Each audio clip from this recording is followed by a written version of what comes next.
Assalamualaikum warahmatullahi wabarakatuh. Perkenalkan, nama saya Putri Damayanti dari Universitas Muhammadiyah Jakarta, Fakultas Ilmu Pendidikan, Program Studi Pendidikan Guru Sekolah Dasar, kelas FSD semester 5. Izinkan saya pada video kali ini untuk memaparkan produk hasil karya saya dan teman-teman saya. Berikut videonya.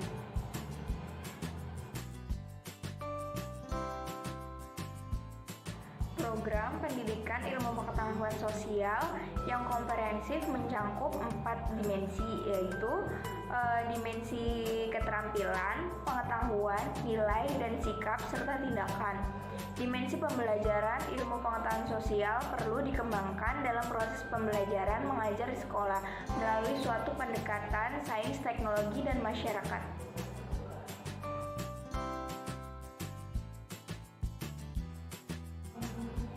Perencanaan pembelajaran meliputi kegiatan perumusan tujuan yang ingin dicapai dalam suatu kegiatan pembelajaran, metode yang digunakan untuk menilai pencapaian tujuan tersebut, bahan materi yang akan disajikan, cara menyampaikan, persiapan, alat atau media yang digunakan. Perencanaan pembelajaran menjadikan guru dapat mempersiapkan dan menentukan tindakan apa yang dilakukan saat proses pembelajaran berlangsung agar proses pembelajaran dapat berlangsung secara efektif.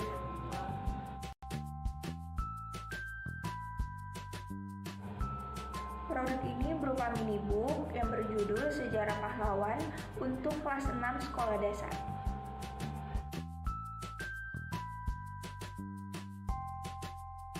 Dalam pembuatan buku ini terdapat KI dan KD. KI-nya yang pertama menerima, menjalankan, dan menghargai ajaran agama yang dianutnya. Yang kedua menunjukkan perilaku jujur, disiplin, tanggung jawab, santun, peduli, dan percaya diri dalam berinteraksi dengan keluarga, teman, guru, dan tetangganya, serta cinta tanah air. Yang ketiga, memahami pengetahuan faktual dan konseptual dengan cara mengamati, menanya, dan mencoba berdasarkan rasa ingin tahu tentang dirinya, makhluk ciptaan Tuhan, dan kegiatannya. Yang keempat, menunjukkan keterampilan berpikir dan bertindak kreatif, produktif, kritis, mandiri, kolaboratif, dan komunikatif dalam bahasa yang jelas, sistematis, logis, dan kritis, dalam karya yang estetis, dalam gerakan yang mencerminkan anak sehat, dan tindakan yang mencerminkan perilaku anak yang sesuai tahap perkembangannya. Selanjutnya ada KD. Yang pertama, memahami makna proklamasi kemerdekaan, upaya mempertahankan kemerdekaan, dan upaya mengembangkan kehidupan kebangsaan yang sejahtera. Yang kedua, menyajikan tentang makna proklamasi kemerdekaan, upaya kemerdekaan, dan upaya mengembangkan kehidupan yang sejahtera.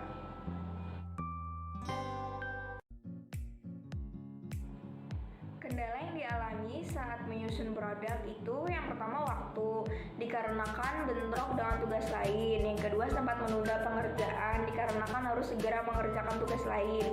Dan yang ketiga, mengerjakan tugas terlalu mepet dengan waktu deadline. Yang keempat, file terlalu besar sehingga membutuhkan waktu sedikit lebih lama. Yang kelima, saat dipercetakan, link Google Drive tempat penyimpanan soft file tidak terbaca sehingga harus memindahkan ke dalam flash disk pemilik fotokopian. Cara mengatasi kendala tersebut, yang pertama membagi waktu dan membagi tugas dalam pengerjaannya. Yang kedua, segera mengerjakan walaupun dicicil sedikit demi sedikit. Yang ketiga, lebih giat bekerja sama dalam penyelesaiannya. Yang keempat, mengunduh file melalui ponsel kita masing-masing. Dan yang kelima, memindahkan file tersebut ke dalam flash disk pemilik fotokopian.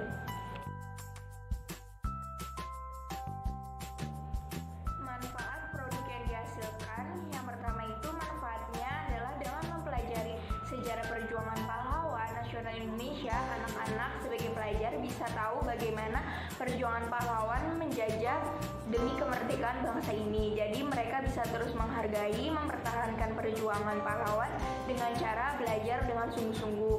Yang kedua, memperkenalkan sosok serta perjuangan pahlawan juga dapat menumbuhkan sikap cinta tanah air. Yang ketiga, para pahlawan memiliki beragam latar belakang, suku, agama, kemampuan, dan berbagai perbedaan. Meskipun begitu, tidak membuat mereka menonjolkan dirinya sendiri. Kemerdekaan bagi seluruh rakyat Indonesia. Disinilah anak-anak akan belajar bagaimana suatu masyarakat dapat mencapai cita-cita dengan baik melalui kebutuhan bersama dalam bingkai keberagaman.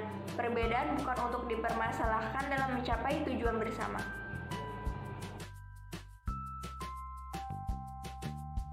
Secara garis besar, minibook ini berisi tentang perjuangan para pahlawan kemerdekaan Republik Indonesia seperti Insinyur Soekarno, Muhammad Hatta, Sultan Syahrir, Agus Salim, R.A. Kartini, Pangeran Diponegoro, Bung Tomo, Jenderal Sudirman, Ki Hajar Dewantara, Cut Nyak-Dien, Dewi Sartika, dan Hasyim Asyari.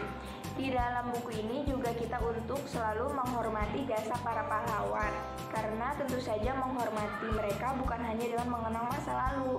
Kita harus berterima kasih pada para pahlawan yang memungkinkan kita setiap hari menghirup suasana merdeka, dapat belajar dan bekerja dalam suasana kebebasan.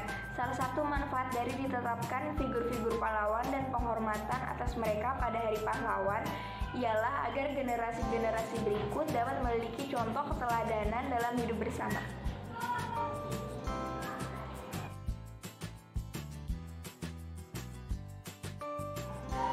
Secara umum, media cetak ini diperuntukkan untuk seluruh warga negara Indonesia karena minibook ini berisikan tentang perjuangan para pahlawan kemerdekaan bangsa Indonesia.